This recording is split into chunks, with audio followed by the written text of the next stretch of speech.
uMeshek Makhubo oyiphoyisa uthi waqokwa ngungqongqoshe wamaphoyisa kanye nokhomishana wamaphoyisa ukuthi abe ngomunye wabaphenyi kuleli cala. Phakathi kwabaphenyi abasebeqokiwe wayengekho-ke owayezohola lolu phenyo. Uthi ukwehlukana kwembono phakathi kwabo bengabaphenyi ikhona okwaholela ekutheni leli cala ligcine selinamadokodo amabili. On the meetings that we held, there were different opinions, and that is when we divided into two teams.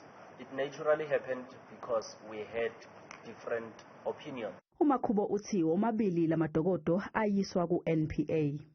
Yes, this matter was not filed yet, and what makes me to say that is because the minister, when he appointed us, he said there were 40 members that were investigating this matter, and he had dismissed all of them, and he was now appointing the 4 of us.